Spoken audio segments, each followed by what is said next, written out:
말씀 나누겠습니다. 우리는 지난주부터 우리 한 달간 예배학교를 진행하면서 예배가 무엇인지 또 우리가 어떻게 예배를 드려야 하는지 배우고 있습니다. 인간은 완전하지 못한 존재이죠. 대단한 것 같고 대단한 일을 하고 있고 위대한 일을 하지만 또 그만큼 연약한 것이 인간입니다.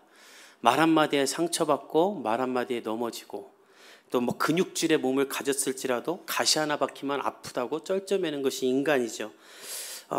인간은 너무나도 위대한 존재이지만 또 연약한 존재예요. 그렇다 보니 인간은 끊임없이 완전한 것을 찾고 추구하고 바라봅니다. 이 서점에 가면 가장 많이 판매되는 그 카테고리가 자기계발서라고 그래요.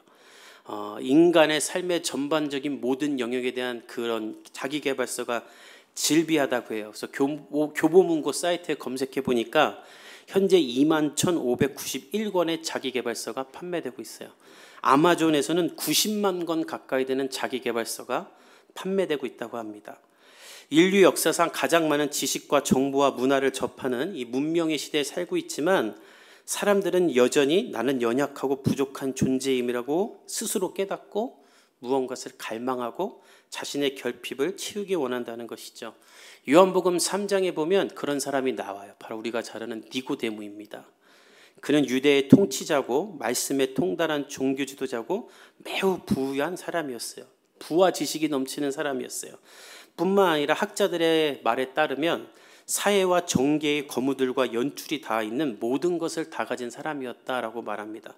그런데 그는 너무나 허무했어요. 그래서 한밤중에 자신의 그 신분이 탄로나지 않게 하기 위해 몰래 예수님을 찾아가기까지 합니다. 지금 우리 시대로 따지면 서울대 철학과를 나온 강남의 대형 건물주가 노숙자한테 가서 어떻게 살아야 됩니까? 라고 묻는 거예요. 예수님은 머리 둘 것도 없는 분이지 않았습니까? 니고데모는 그 예수님께 답을 찾죠. 그리고 그가 어떤 신앙생활을 했는지 모르지만 요한복음 마지막에 보면 예수님의 시체를 가져다가 장사하는 사람이 됩니다. 예수님을 만나자 그 인생의 방향을 찾게 된 것이죠. 이것이 바로 예배인 거예요. 예수님을 만난 사람들의 특징은 인생의 방향을 찾습니다. 그리고 내 인생의 답과 해결을 하나님으로부터 얻게 되죠. 내가 가진 모든 것이 허상임을 깨닫고 하나님으로 나를 채우는 것, 그것이 예배이며 예배의 능력이에요. 저는 우리 복음의 교회 예배가 이렇게 되기를 간절히 축복합니다. 안타까운 것은 이 시대의 그리스도인들이 이 자기를 비우고 하나님을 채우려는 일을 하지 않아요. 자신을 사랑하고 자신에게 집중되어 있는 사람들이다 보니 예배를 통해서도 다 자기 개발을 하려고 그래요. 목사님들의 설교를 통해서도 자기 개발이 이루어지기를 원하는 사람들이 많습니다. 요즘 젊은 목회자들, 저와 동년배인 그쪽 자리 불을 안 켜서 깜깜하네요. 켜주세요. 어둠에 있는 자식들 같잖아요. 남자들이. 제가 요즘 젊은 목회자들의 설교 제목을 보면, 설교를 다 듣지는 않으니까 설교 제목을 보면 놀라는 게 뭐냐면 설교 제목에 하나님이 없는 사람들이 너무 많아요. 다 인생은 다 인생이에요.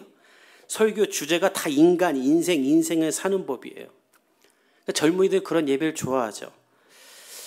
요즘 사람들은 이런 예배가 우리 시대에 필요하다고 착각을 하면서 오히려 예배 시간에 하나님만을 선포하고 전하는 목사들에게 이렇게 말합니다. 목사님은 세상을 너무 모르시네요. 목사님은 이 시대를 살아가는 우리들에게 너무 관심이 없어요. 그리고 뜬구름 잡는 하나님 이야기만 합니다. 목사님 제발 천상에서 내려와 이 시대에 맞는 우리들이 사는 이야기를 해주세요. 텍스트에서 나오십시오. 우리가 얼마나 치열하게 사는 줄 아십니까? 우리의 상처가 얼마나 많은지 아세요? 제발 하나님 이야기 그만하고 우리에게 도움이 되는 이야기를 해주세요. 그게 안 되면 재밌는 예화나 목사님의 경험담이라도 해주세요라고 바라는 게 이 시대의 성도들이에요. 그래서 이런 예배가 너무나 넘쳐납니다. 그 결과 감동도 있고 웃음도 있지만 하나님의 역사는 그 어떤 때보다 희미한 때가 된 거예요. 여러분 그런 예배 드리고 나면 여러분이 할 수 있는 말은 두 가지밖에 없습니다. 우리 교회 예배 좋아. 목사님 설교 좋았어. 저는 우리 교회 복음의 교회 예배가 이 정도 되는 걸 원하지 않아요. 여러분 그것은 설교가 아니라 강연입니다.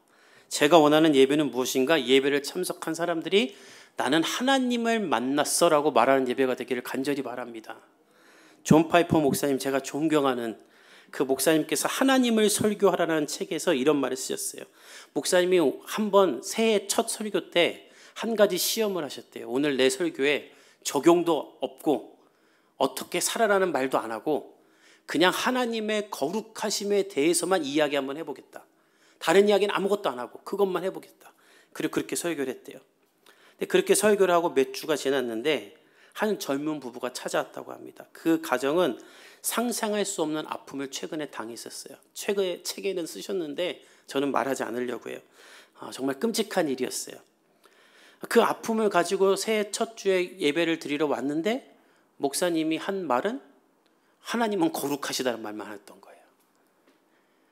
근데 그 부부가 그 설교를 듣고 몇 주가 지나 존 파이퍼 목사님한테 이렇게 얘기를 했대요. 목사님, 우리는 감당할 수 없는 어려움을 겪고 있습니다. 그런데 목사님이 새해 첫 주 아무 적용도 해석도 하지 않으셨지만 거룩하신 하나님에 대해 선포할 때 우리는 그 하나님으로 말미암아 이길 수 있는 힘을 겪게 되었습니다 라고 말했다는 거예요.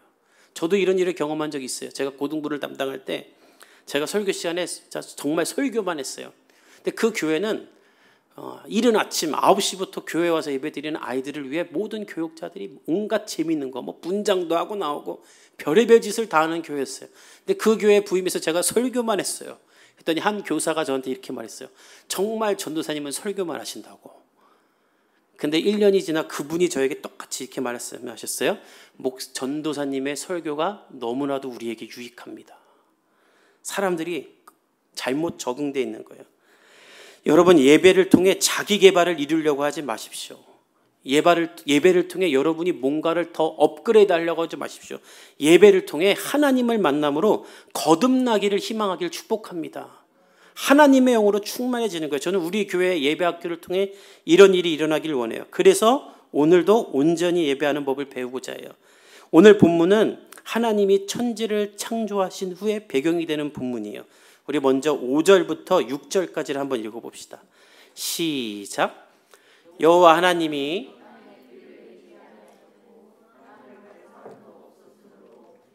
초목이 아직 없었고 밭에는 채소가 나지 아니하였으며 안개만 땅에서 올라와 온 지명을 적셨더라. 하나님은 자신의 능력대로 천지를 창조하셨습니다. 그런데 5절에 보면 땅을 갈 사람이 없었다라고 하죠. 이것은 하나님이 만드신 땅을 운영하며 다스릴 존재가 없었다는 거예요. 오늘 본문을 잘 보면 안개가 땅을 적시기 때문에 비옥한 땅이었어요. 뭐만 심기만 하면 아름다운 채소들, 먹을 것들이 많을 수 있는 땅이지만 정작 다스릴 사람이 없었다는 거예요. 그래서 하나님은 자신이 만든 이 아름다운 세상을 운영하며 다스릴 인간을 만드십니다. 우리 7절부터 8절 읽어봅시다. 시작. 여호와 하나님이 땅의 흙으로 사람을 지으시고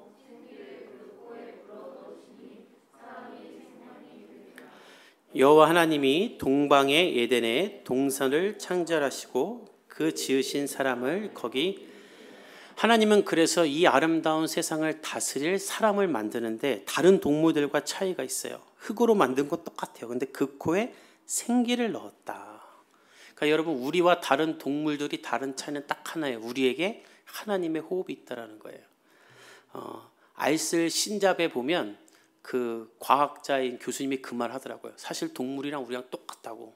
이 화학 구조가 맞아, 똑같아요. 근데 우리는 뭐가 다른가? 우리 안에 하나님의 생기, 원문을 보면 하나님의 호흡, 기운, 영혼이 있다라는 거예요. 그래서 성경은 우리 보고 생영이 되었다고 해요. 이것을 인간이 증명하죠. 얼마나 위대합니까? 인간은 그냥 살지 않아요. 위성을 만들고 비행기를 만들고 높은 건물을 만들고 스마트폰을 만들죠. 이 능력이 어디에서 나오는가? 이 세상 사람들은 이 인간의 무한한 능력을 칭찬하고 계속 개발하면서도 정작 이 능력이 어디에서 나왔는지도 모르고 알려고도 하지 않아요. 그러나 성경은 분명히 말해요. 천지를 창조한 하나님의 능력을 너희 가운데 불어넣었다. 그래서 너희는 생명이라는 거예요. 그래서 또한 우리에게 주어지는 것이 무엇인가? 우리는 어디를 가나 예배하려고 하는 거예요. 아무리 문명이 발달된 곳에 가도 예배하고 아마존의 밀림에 가도 어떤 신이든지 예배하죠. 하나님을 찾는 영혼이 우리 가운데 있기 때문이에요. 하나님은 그 생명이 된 인간에게 자신이 창설하신 에덴 동산에 전권을 주십니다. 그 전권을 준 것이 19절에 나와 있는데 우리 자막을 통해 한번 같이 읽어볼까요? 19절 시작. 여호와 하나님이 흙으로 각종 들짐승과 공중의 각종 새를 지으시고 이끌어 가시니 아담이 각 생물을 부르는 것이 곧 그 이름이 되었다. 하나님이 그 아담을 만드신 다음에 무슨 일을 하시는가? 모든 동물, 들짐승과 공중의 각종 새를 아담 앞으로 끌고 가세요. 왜 끌고 갔냐면 아담이 이제 뭐 다 모양이 다른 어떤 동물들이 있으니까 부르려면 이름이 있어야 될 거 아니에요. 그 이름을 아담보로 짓게 하신 거예요. 오늘 본문에 보면 아담이 각 생물을 부르는 것이 곧 그 이름이 되었더라. 성경에는 이 이름을 어떻게 짓느냐가 굉장히 중요하게 나타납니다. 아브라함을 하나님이 아브라함으로 바꾸시고 예수님의 이름, 세례 요한의 이름은 하나님이 직접 정하시고 또 야곱도 이스라엘로 바꾸시고 이름은 너무나 중요한 거예요. 근데 그 이름을 짓는 권한을 하나님이 자신이 만든 그것들을 모두 다 아담에게 끌고 와서 아담 네가 지어라. 그리고 네가 짓는 이름이 되게 하겠다는 것은 무엇을 말하냐면 하나님이 만든 것에 대한 모든 권한을 사람에게 주셨다라는 거예요. 이 모든 것을 네가 다 다스려라. 저는 이 창세기 2장 19절이 이 시대를 살아가는 그리스도인들에게 정말 중요하다고 생각하는데 왜냐하면 이 구절만 잘 봐도 우리가 오해하는 인간의 운명과 미래에 대한 하나님의 가르침을 잘 알 수 있어요. 이것이 어떤 의미겠어요? 하나님이 우리를 인격적인 존재로 대하시며 우리와 동역하시는 하나님이라는 거예요. 하나님은 우리에게 야, 너 내가 만들었으니까 너 이렇게 살아라. 넌 이렇게 살 운명이다. 넌 이렇게 살 팔자다. 그게 네 사주다. 하나님 그렇게 말씀하시는 것이 아니라는 거예요. 하나님이 우리를 자신의 로봇이나 노예처럼 어떤 운명론에 따라 살도록 만드신 분이 아니라 자신의 피조물이나 우리를 인격적인 존재로 대하시며 우리의 결정을 존중하시고 우리를 인정하시는 좋으신 하나님이라는 거예요. 마치 이런 것과 같아요. 제 딸이 어저께 옷을 입는데 제 딸이 입는 옷은 다 제가 사준 거죠. 그럼 제가 너 이거 입어라고 할 수 있잖아요. 근데 그렇게 하지 않아요. 그건 최악의 아빠죠. 옷을 보여주고 너 뭐 입을래? 그런데 어저께 제 딸이 정말 안 어울리는 옷을 고른 거예요. 정말 누가 봐도 이건 입고 나가면 부모가 욕먹을 옷이에요. 그래서 제가 영원아 너무 안 어울려. 근데 엄마가 자기 그거 입겠다는 거야. 또 입겠다고 하면 또 말리는 게 쉽지 않잖아요, 애들이. 엄마가 와서 영원아 정말 안 어울려. 5분을 말렸어요. 5분을. 정말 그거 입고 나가면 정말 경찰서에 신고 나올 것 같은. 그래서 이건 아니다. 이건 아니다. 이걸 입어라. 그냥 입히면 되지만 왜 그걸 물어봅니까? 그 아이를 존중하는 것이죠. 하나님이 우리의 삶에 그렇게 하시는 거예요. 즉 우리의 미래에 대한 삶도 하나님은 그렇게 하시는 거예요. 존 파이퍼 목사님은 왜 하나님이 우리에게 미래를 알려주시지 않는가에 대해 이렇게 말합니다.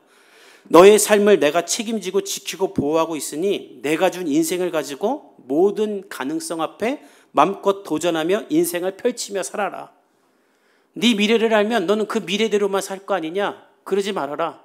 내가 너를 지키고 보호하고 너와 함께 있으니 너는 내가 준 생명을 가지고 마음껏 도전하며 살라는 거예요. 내가 너의 힘이 되겠다는 거예요. 지금 아담에게 그렇게 하는 거예요. 다 주시는 거예요. 그리고 내가 너와 함께 있을게. 저는 여러분이 하나님 안에서 이렇게 마음껏 펼치고 도전하며 거룩한 야망을 품기를 축복합니다. 내 운명, 내 팔자 이건 없어요. 이건 사단이 하는 거예요. 절대 전보라 다니지 마세요. 미래를 알게 되는 게 아니라 사탄의 말에 인생이 묶이는 것입니다. 하나님이 여러분의 삶에 참된 자유와 선택권, 신뢰를 보내고 계시는데 귀신을 쫓아야지. 귀신을 의지하면 어떡하겠어요. 제가 예전에 저희 결혼 전에 부모님이랑 살 때 망우리 옆에 공동묘지 있는 동네에 살았어요. 그 딸기원이라는 동네가 있는데 가는 길에 점집, 무당집이 엄청 많아요. 그러면 절도 2개인가 있고 조그만 마을에. 그 집에 살았어요. 저희 집이 제일 꼭대기라 이제 가면 무당집 다 지나가야 돼요. 근데 하루는 제가 항상 차를 대는 자리에 어떤 낯선 차가 있는데 며칠째 안 빼는 거예요. 그래서 제가 대야 되는 자리인데. 그러니까 이제 전화했어요. 차를 좀 빼시죠 했더니 아주 정말 너무나 온몸이 아파 보이는 분이 다 죽어가는 목소리로 여자분이 뭐라고 말을 하세요. 근데 안 들려요. 그래서 제가 아이 차를 좀 빼주셔야지. 제가 하루 이틀 참았는데 저희 집 앞에다 이렇게 대시면 저는 어떡합니까? 했더니 어떤 남자가 탁 붙더니 안녕하세요. 저 이도령입니다. 그러는 거예요. 그래서 이도령이라는 그 간판 있는 무당집이 있었거든요. 좀 여기서 산에서 뭐 하고 있습니다. 그걸 딱 끊는 거예요. 제가 그거 끊는데 열받는 거 아니 지가 이도령이 말든지 나는 전도사인데 그죠? 김도사인데 어디 도사 앞에 도령이 있어요. 전화를 다시 했어요. 아니 도령이고 뭐고 남의 집 앞에 왜 차를 대고 가냐고. 알고 봤더니 그러면 끝나는 거야. 그 동네에서는. 못 건드려요. 이 귀신 들린 사람들이니까 무서워서. 근데 저는 도사잖아요. 그래서 차 빼시라고. 이도령이고 뭐고 산에 가서 할 거면 집 앞에 대고 가시지. 왜 내 집 앞에 대십니까? 그리고 막 뭐라고 했더니 정말 1분 만에 누가 와서 빼더라고요. 그러니까 이도령이라고 하면 끝나는 거였어요. 그 사람들은. 근데 망할 사람들은 그게 무서워서 못하는 거예요. 여러분, 여러분은 귀신의 말을 들을 사람들이 아니라 귀신을 쫓아낼 사람인 줄 믿습니다. 우리 하나님이 여러분의 선택을 존중하고 지켜보시고 응원하시는데 마음껏 펼쳐가면 되지 왜 운명에 따라 여러분이 좌지우지 되냐는 거예요. 하나님은 여러분의 선택을 존중하세요. 다만 여러분의 선택이 하나님 안에서 이루어지길 원하세요. 그래서 하나님은 그 장치를 하나 만드셨는데 그것이 바로 우리가 너무나 잘 아는 선과 악을 알게 하는 나무 선악과인 거예요. 우리 9절을 한번 읽어봅시다. 시작. 여호와 하나님이 그 땅에서 보기에 아름답고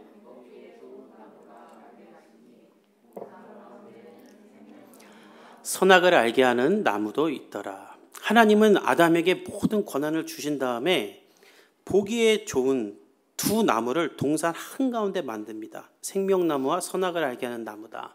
이 두 나무는 다른 나무와 완전히 구별돼요. 성경에 보면 아름답다, 먹기에 좋다라고 말하죠. 이 말은 영화스럽고 흠모할 만한 탐스럽고 보배로운 그 나무라는 거예요. 뭐 완전히 감나무랑 사과나무랑은 너무나 다르죠. 이 두 나무를 동산 한가운데 딱 두셨어요. 그리고 정말 말도 안 되는 이야기를 하세요. 우리 15절부터 17절까지 읽어봅시다. 시작. 여호와 하나님이 그 사람을 이끌어 에덴 동산에 두어 그것을 경작하며 지키게 하시고 여호와 하나님이 그 사람에게 명하여 이르시되 동산 각종 나무의 열매는 내가 임의로 먹되 선악을 알게 하는 나무의 열매는 먹지 말라. 내가 먹는 날에는 반드시 죽으리라 하시니라. 하나님이 그러고 나서 무슨 말씀하냐면 얘들아 너 에드라가 아니죠. 아담아, 너 여기 모든 거는 네 맘대로 다 경작하고 다스리고 개발해라. 그리고 모든 열매는 네가 원하는 대로 임의로 먹어라. 모든 권한을 너에게 줄게. 마음껏 펼치며 살아라. 근데 선악은 알게 하는 나무는 먹지 말아라. 너 그거 먹으면 반드시 죽을 것이다. 이게 무슨 말도 안 되는 이야기예요. 아니 먹으면 죽을 나무를 왜 만들어요? 그것도 먹기도 좋게 보배롭게. 그리고 위치는 어디예요? 고개만 돌리면 무조건 걸리는 동산 한가운데 놓고 너 먹으면 죽는다 먹지 말아라 이렇게 하는 거예요. 우리 여원이의 말로 말도 없어요. 말도 없어. 어이없는 말 하면 저한테 아빠 말도 없어 이러는데 정말 말도 없는 말이에요. 하나님은 왜 이런 이해할 수 없는 일을 행하시는가? 15절에 그 이유가 있어요. 오늘 15절에 보면 하나님이 아담을 이끌어 에덴 동산에 두시고 경작하며 지키라라고 하셨다고 하죠. 이 단어가 원문을 보면 노동하다, 수고하다, 가꾸다는 말이에요. 즉 하나님께서 에덴 동산을 모두 다 운영하고 다스리고 이렇게 할 수 있는 결정권을 줬어요. 그 일을 아담이 하다가 동산 한가운데를 딱 보면 모든 권한을 가진 아담이 건드릴 수 없는 절대적인 한 나무를 보며 하나님이 나에게 이 모든 것을 줬지만 나와는 차원이 다른 나가 경배할 대상이 있는 것을 깨닫게 하기 위해 하나님은 이 한 가지 제약을 만드신 거예요. 즉 이 나무는 아담으로 하여금 하나님 안에 거하며 하나님을 경외하도록 만드는 것이죠. 이 경작하다라는 말이 히브리어로 아바드라고 하는데 이 아바드라는 단어는 예배하다라는 뜻이 있어요. 즉 정리하면 모든 것을 가지고 네가 원하는 대로 너의 삶을 경작하라. 다만 네가 경작하며 살 때 동산 한가운데 있는 생명나무와 선악을 알게 하는 나무를 보게 되면 그때마다 나를 기억하고 예배하며 내 안에 거하라라고 하나님은 이 장치를 만드신 거예요. 아바드. 이것이 바로 우리가 하나님께 드릴 예배라는 것입니다.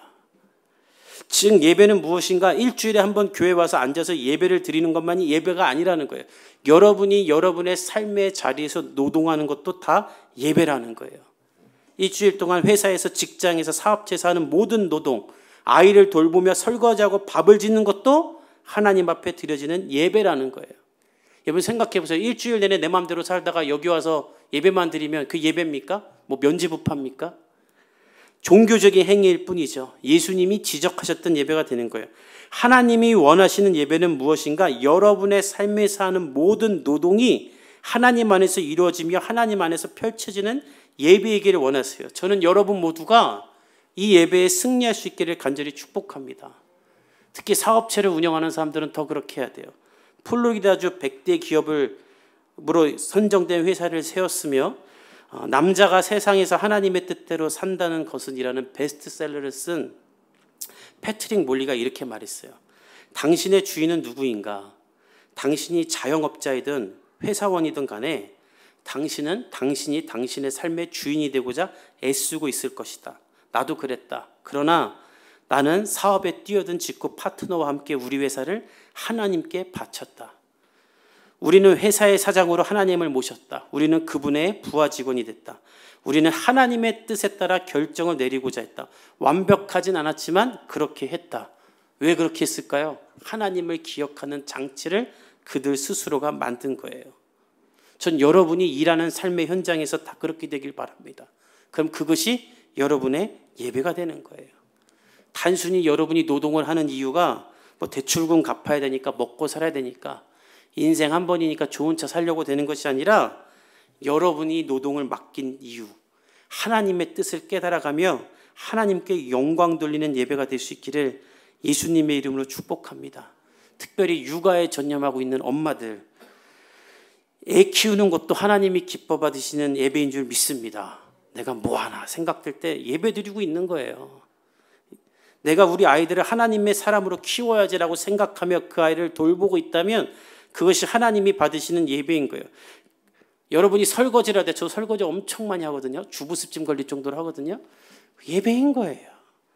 다만 그 삶의 현장에 선악과를 만드세요. 하나님을 기억하는 장치죠.